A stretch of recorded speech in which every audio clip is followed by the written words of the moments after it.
Now that this mess and buffoonery has finally ended, we can talk about everything that was wrong with it, and there's a lot to discuss, so let's talk about it.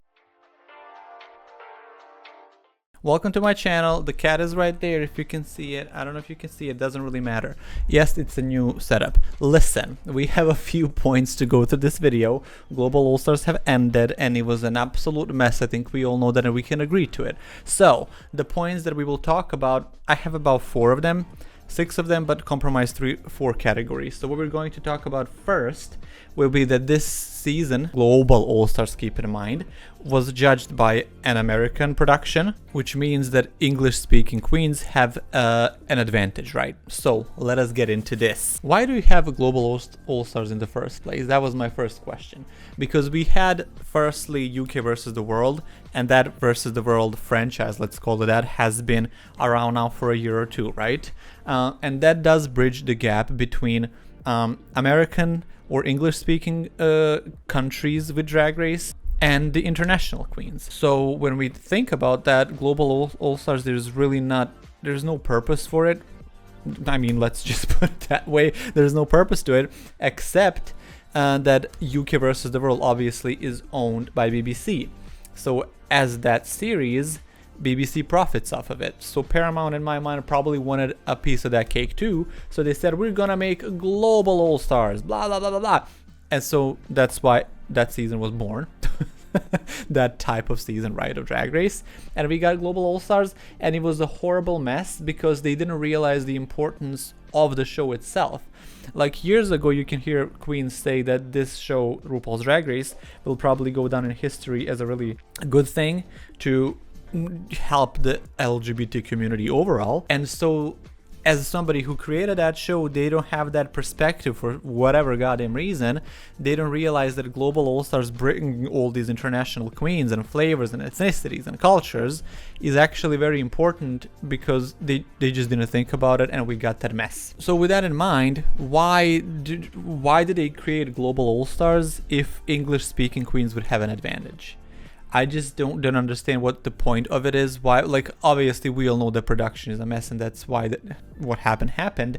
But like, I thought that the purpose of having a Global All-Stars is to have a fair competition for everybody. It's global, I mean, around the world, baby. Okay, so why is it only focused on English-speaking queens who are gonna be propelled further just because they're speaking English naturally, originally, natively, whatever? That is the precise reason why international queens, or those that don't speak English natively, have been underappreciated and undermined in a way. Like, let's say that the divisiveness among their treatment was absolutely horrid to watch, and everybody felt that because you have one side, English-speaking queens being just absolutely gushed over, and they're complimented and pushed and favored, and then you have international queens being treated like nothing. That is maybe over-dramatization, but that is what it comes down to ultimately, because that is what the results were like in the end. So just as little examples of this, you had RuPaul himself, almighty drag queen of drag, literally not caring about Soa. He could not care about her. He thinks she looked like trash. Like, that's basically it. And then he eliminates her. He's like, go, shoo, you monster. And then she comes back for the makeover.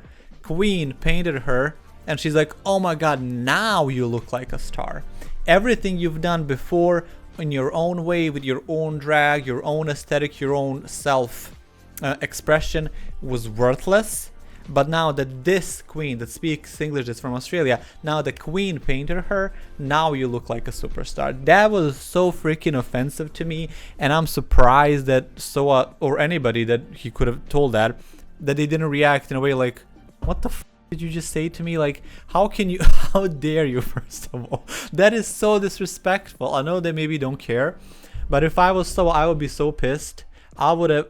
Oh my god, can you imagine doing drag for how many years now, and you have your own style, everything that you do is your own, and then they don't like it, but when somebody else does it for you, on you, they're like, now you look better. So everything that I brought was for nothing. Why am I even in this competition? Like, there was literally no purpose for her to be there except just a filler, which is so insane. And that also happened with let's say Tessa.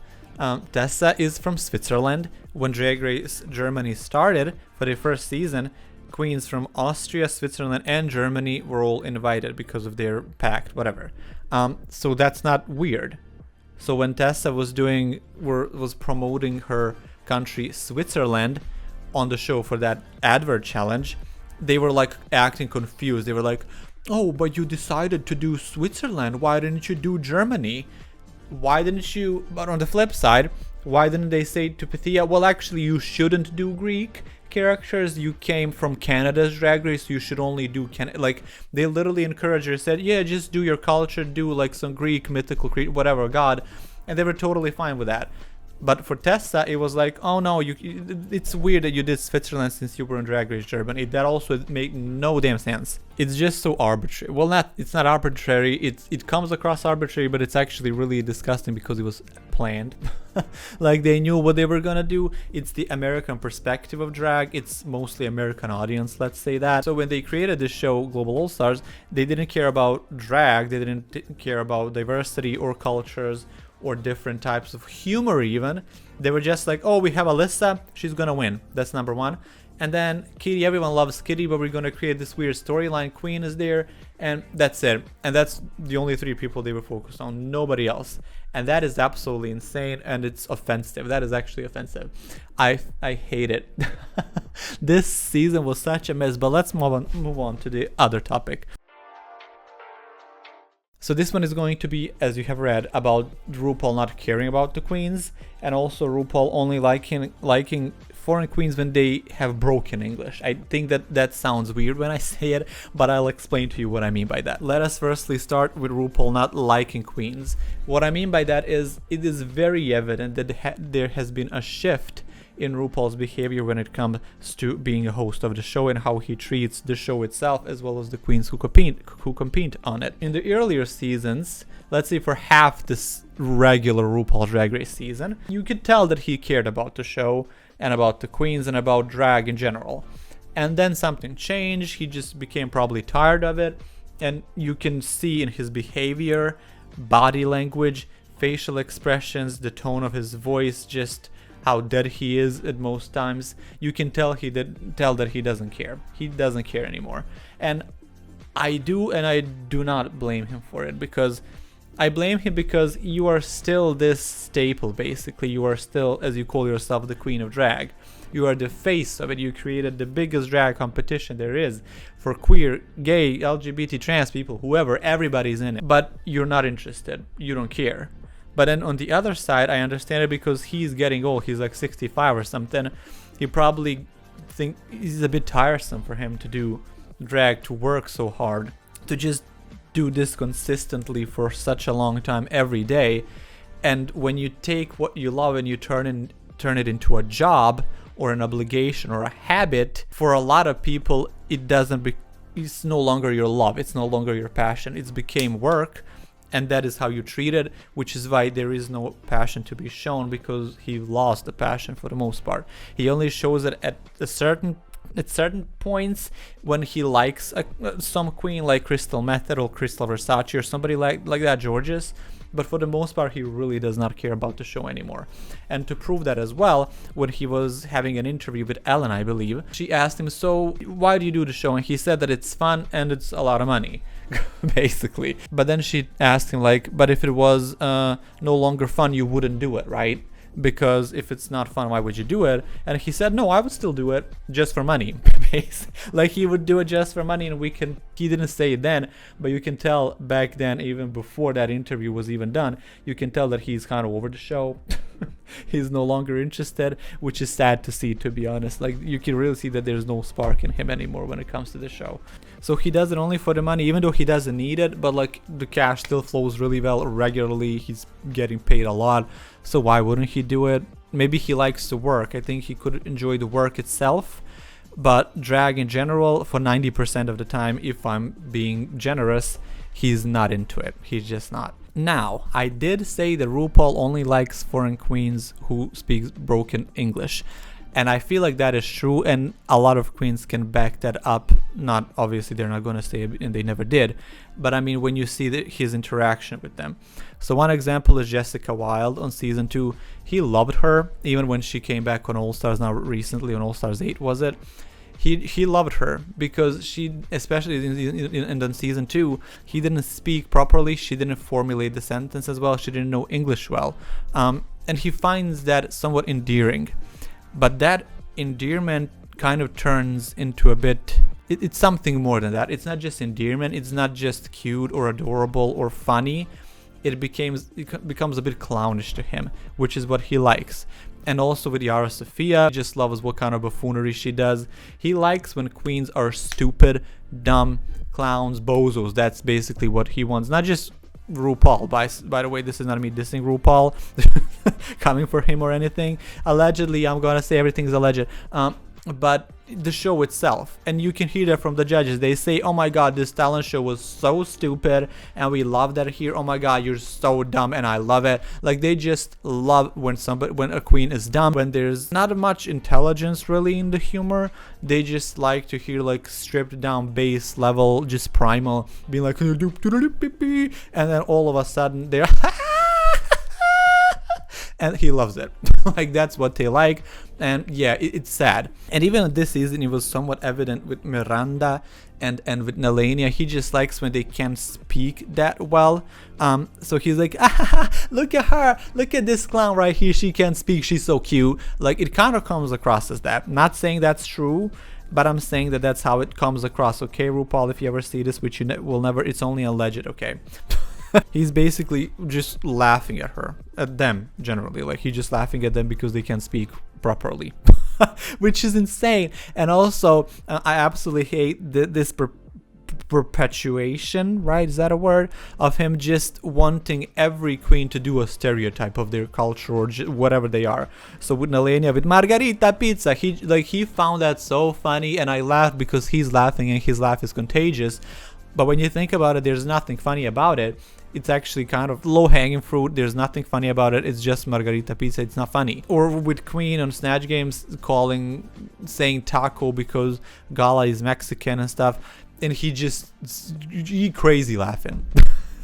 Like, it's not funny. It's really not funny. It kind of just comes across racist, to be honest. But instead of embracing all these cultures and promoting them and seeing how rich they are and beautiful, we just get this basic American dumb humor, which is not even funny. Dumb can be funny, love dumb as well. But can we just have a little bit more substance there, a little bit more grace? No, it's just Margarita Pizza. So what do you do as a queen that is obviously not going to be favored by RuPaul or the production? Like, what do you do? Do you succumb to their type of humor because you're being judged by American standard, by their perspective and their own view? Do you succumb and you just say Margarita Pizza and you do everything that they expect you to do so you could do well? Or do you stay true to yourself and risk probably not doing as well in the competition, not being liked by them, probably losing some opportunities by the show? And so what do you do? You've been put in a very hard situation as an international queen when it comes to that. The third point that we need to make is cracked out judging. The judging this season, I don't know when was the worst. Every season they have things that are questionable, and that is without a doubt a fact. But this season was just absolutely horrendous. It was insane. It was so bad. Oh my god, I get shivers thinking about it. It's so bad. And again, why are we making a global All-Stars that accepts all queens from around the world, but only laugh at an English understanding humor, basically? Why are we doing that? Now, did I think that it was a nice touch to have judges from Spain or Diane from Germany and stuff like that, a bit more international judges? Yes, that was nice, but ultimately their presence didn't matter because the storyline that the production have set has already been met. So whatever they say, it wouldn't matter. They will just go with it. They will follow that storyline. So their presence made no difference except, oh, they brought them in, that's so cute. But in reality, it literally made no difference because the storyline was still the same, and the same international queens are still being undermined, basically. Like, for example, in America, a roast is a bit, it's normalized, right? to roast somebody, you have roast shows, everything, even UK and stuff like that. English speaking queens, or from countries that are English speaking natively, they will understand that kind of humor. That doesn't mean they will be good at it, but it does make it closer to them. They know what it's about. One Nelania will have a harder time roasting somebody probably. One Galavaro is not gonna be the same at roasting as Kitty Scott Claus. There's just a lot of difference between them because of the cultures that they've grown up in. Even here in Bosnia, even though we don't have a PC culture, we also don't have really a roast. I mean, we do kind of like through stand-up and like shows like that, on TV maybe even, but it's not called a roast. So for us to roast somebody is not, we don't sit down and write those, like that's not what we do. So yes, I speak English, I follow, so maybe I could translate that. But for Galavaro, for Miranda, it's not the same. It's not the same. They don't have the same mindset to do those challenges. Even for Snatch Game. For Snatch Game, you are expected to perform at an American standardized view of that competition. So, again, for Galavaro, for Tessa, that is not the same. They will not bring what they expect. So instead of trying to make a show that kind of, that bridges the gap between these cultures as closely as they can, no, they just kept everything on American level, on American stage, and you were just supposed to adapt to it when the purpose of Global All Stars shouldn't be that. Also, even forcing queens to write jokes in English or anything of that sort is absolutely dumb. A lot of the jokes that they can write in their own language. And obviously, it is not reasonable to expect to have a full panel of like 10 judges from every country that competes so they could be judged. It's simply not realistic to expect. But some changes could be made in terms of challenges, like they can be adapted so every queen gets a fair chance, and also to exclude favoritism, obviously. Like all these international queens are just stuck in an American point of view, which they don't understand because they don't live it. They don't live it. Also, one of the biggest things that irked me was the fact that international queens were forced to lip sync an English song. And then they say, oh, she didn't know the word, she didn't know the word. Yeah, Van Galavaro is gonna have a much harder time knowing lyrics in English than Kitty Scott Claus. That's just, like, that's normal to know. Like, that's fine. Like, it's not fine, but you know what I mean? Like, of course it's gonna be harder for her, which is why we've seen her struggle a bit in that lip sync assassin episodes. Like, why are English queens not being forced to lip sync a Spanish song, a German, or a Filipino, Tagalog, whatever? Like, why are they not lip syncing to that? Oh, because they're English and they get more privilege, so we're gonna just have English songs. It does make sense, and it's not right. It's absolutely wrong.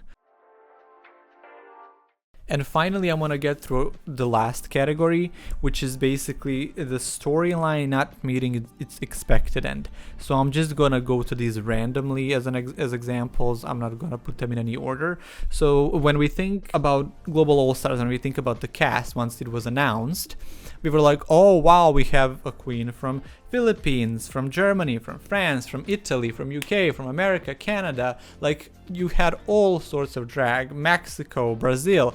Lovely. We were like, that's a great cast in terms of diversity, lots of culture, lots just difference. There's a difference in drag and humor, even in the way they act, speak, think. A lot of can be different. So that was beautiful. That was one aspect that was beautiful. But sadly, it was tainted by how they were treated. And as I've already talked about it enough now, I will not mention it again. But once we saw Alyssa was there, I think it's safe to say we all knew that she was going to win. Like, there is no point in lying. We all thought that she was going to win, and she did. Congrats, Alyssa. Here. But so that expectation was met, but the road they took for her to win was not expected. So when we think she's going to win, we think she's also going to do well on the way to that crown. However, that never happened. She was not good. As a matter of fact, she could have bottomed a couple of times, as we all know. We watch the show, we have functioning eyes and ears, most of us. And we know that she was not supposed to do as well as she did. She never plays below safe, and she could have been in the bottom 2 or 3 times. It is insane how much she was favored as well. So when you think about her winning and we thinking that she's gonna win, yes, that is met. but her road to it was absolutely wrong. If you want somebody to win and to bring some kind of like, because she's the biggest face there that's known, if you want to propel the show and be like this worldly renowned queen won, you should also make a trajectory for her. If you're gonna favor her already, make a trajectory for her where it would make sense that she's safe high winning or whatnot. Then we had a storyline of Queen and Kitty attacking Nelenia for absolutely no reason. Well, everyone kind of, for the most part, piled up on her, but Queen especially. A lot of shady edits from Kitty as well, commentary which was horrible to watch, but a lot of it, most notable ones were from Queen, who just came for her for blood for nothing. Like, it was crazy to watch. I don't know when was the last time that we had a Queen be so disliked because of her behavior towards somebody. The last one I can think of were Roxy and Fifi in their respective seasons. I think that they got a lot of hate, that they were really disliked at the time, and I think that Queen kind of was approaching to that level because it was just so uncalled for to behave the way she did, at least from the edit, because Nelenia just seemed to be there like, but what I do, I didn't do anything, and they're just like smash smash smash into her face, like, leave this woman alone.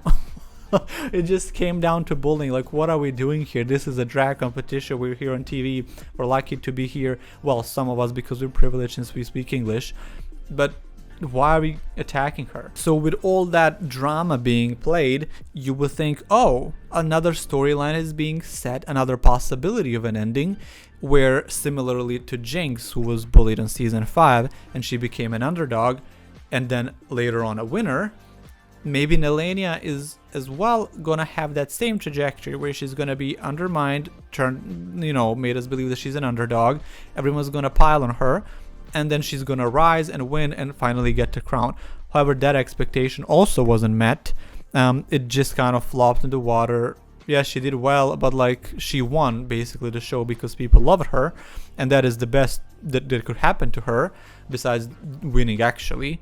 But it just, her winning also didn't make sense. Because why make these queens so disliked for nothing then? Now I'm gonna get to the Kitty's favoritism, which was probably the most insane for me to watch. Not even perhaps, I think, yeah, it was the most insane. Literally, episode 1, talent show. She's singing live and she's horrible. Singing is not good and it's off key. If this was fairly judged season where somebody's supposed to be in the bottom, she would have gone home. She would have gone home that episode. But instead, all we got was positive critiques. All we got was that, like, you were wonderful, you look great. Did she though? And she literally, when you look at Wikipedia, she's like placed high because there was no bottom, so automatically they're all placed high statistically, when she literally should have went home. And not one of those judges said anything. RuPaul, alleged recording artist, said nothing. Michelle, this all-knowing mighty singer who judges another competition about drag queen singing, Queen of the Universe, also said nothing about the off-key singing.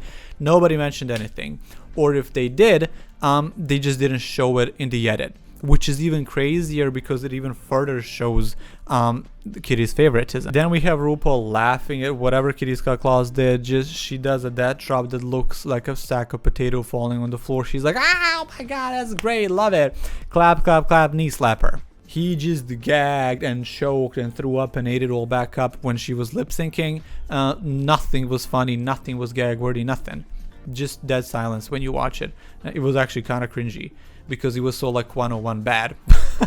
And then you have Gala literally twisting her bones back and forth, jumping 2 meters in the air, doing a split, and RuPaul's like, that did not flinch, does not care because he doesn't like her. And then she was also not even she was not even critiqued on her fashion. Again, from the edit, she was only complimented, or they just skipped over those critiques, whereas undoubtedly somehow her runway package was worse here than on her original seasons, if you somehow believe in it.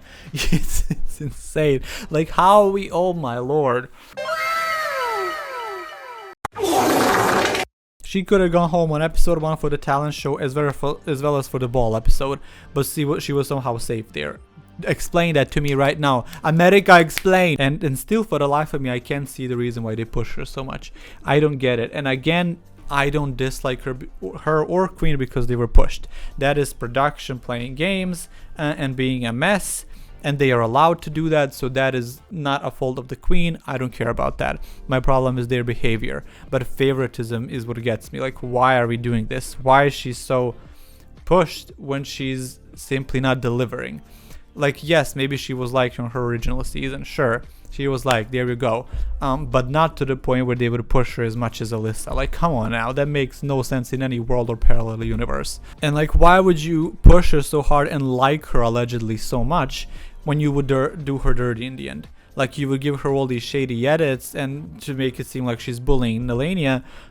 So what is the plot here? Was that the plot the entire time, to have this likable character for what, season 3 of UK, and then we're gonna take her and turn her into a villain who's gonna like cause drama for the show, and then it's gonna bring in more views? Like, was that the plot from the beginning? If that is your idea, good job, you made it.